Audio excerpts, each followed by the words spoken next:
episode ini, cerita dimulai dengan kisah kecelakaan Hosu. Kala itu, Hosu masih duduk di bangku SMP.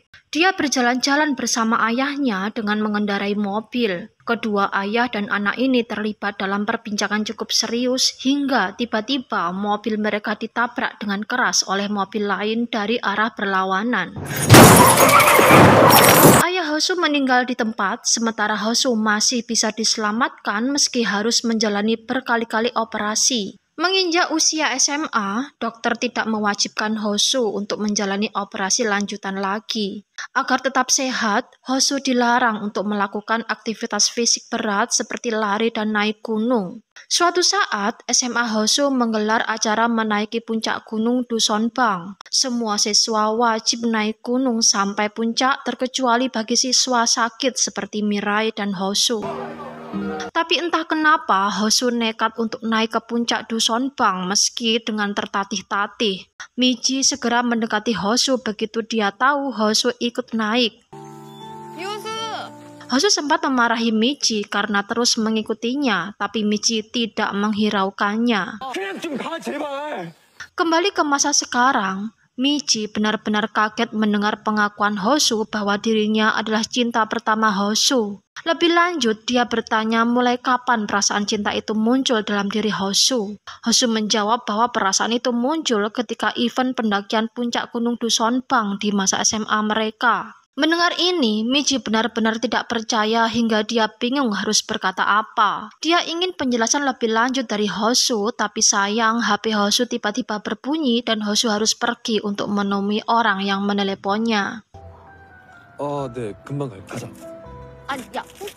Di kantor, Michi masih kepikiran dengan pengakuan Hosu. Dia masih tidak percaya dengan apa yang didengarnya karena dia masih mengira bahwa Hosu berpacaran dengan Mirai ketika SMA dulu. Dia berusaha mengaitkan dua hal ini, tapi tetap saja baginya masih tidak mungkin seorang Hosu jatuh cinta padanya. Kemudian datang CEO perusahaan beserta timnya dengan dipandu oleh Direktur Choi melakukan inspeksi dadakan ke kantor. Ketua Shin turut ditanyai oleh sang CEO tentang perkembangan proyek kantor baru. Karena tidak siap, Ketua Shin melempar pertanyaan itu pada Michi.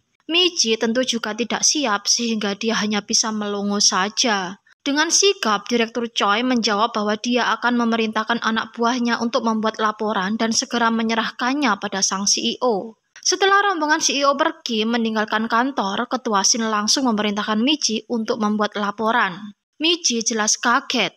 Karena tidak pernah kuliah, jelas Michi tidak tahu apa dan bagaimana membuat sebuah laporan. Oleh karenanya, dia membujuk Ketua Shin agar dicarikan satu orang lagi untuk membantunya. Jelas permintaan Michi ini ditolak oleh Ketua Shin. Di kamarnya, Michi terlihat serba salah, tak tahu apa yang harus dilakukan. Minta tolong pada Mirai? Jelas tidak mungkin karena Mirai jelas akan marah besar jika tahu dirinya terlibat dalam masalah kantor. Keesokan harinya, terlihat Sejin begitu bahagia diberi toples selai stroberi oleh Mirai. Kyunggu terlihat cemburu melihat kedekatan Mirai yang dikiranya Michi itu dengan Sejin. Dia membujuk Mirai agar mau bekerja membersihkan gudang tokonya dengan imbalan 250.000 won per harinya. Tapi Mirai menolak. Kyunggu semakin tantrum ketika Sejin memamerkan selai pemberian Mirai. Nenek Rosa masih terbaring di rumah sakit. Ketika dokter memeriksa, Hosu kebetulan ada di samping Nenek Rosa. Menurut dokter, tak ada cedera di punggung atau kepala sang nenek.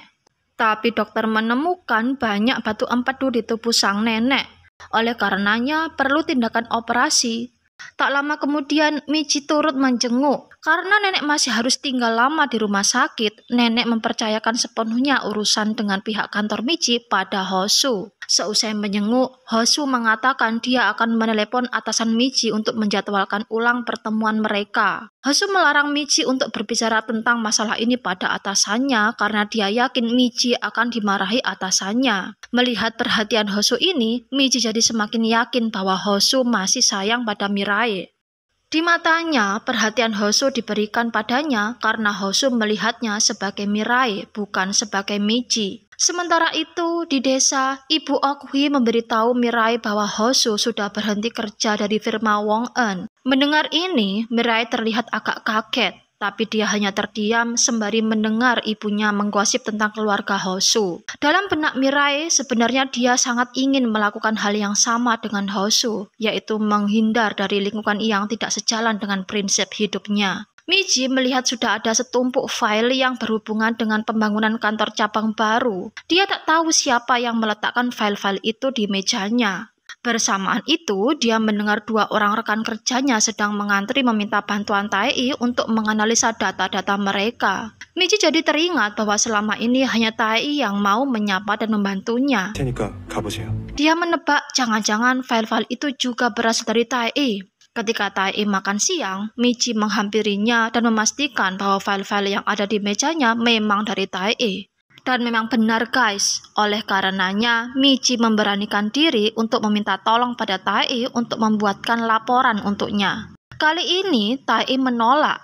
Miji terus memohon pada Taei agar membantunya. Akhirnya Taei hanya bisa membantu Miji dengan memberikan data-data yang super lengkap yang malah membuat Miji semakin bingung. Terpaksa, Miji harus membuat laporannya sendiri dengan belajar dari berbagai sumber, dari internet dan paparan rekan kerjanya ketika rapat.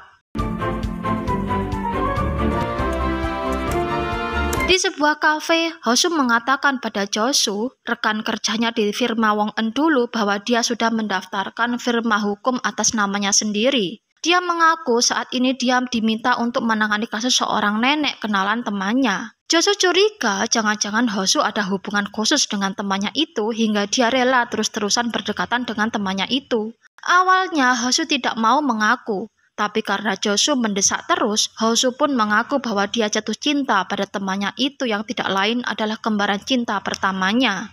Mendengar ini, Josu merasa ada yang aneh. Jangan-jangan Hosu hanya ingin menjadikan temannya itu pelarian karena kegagalan hubungan dengan cinta pertamanya dulu. Oleh karenanya, Josu menyarankan agar Hosu menemui cinta pertamanya itu untuk meyakinkan yang mana yang benar-benar dia cintai.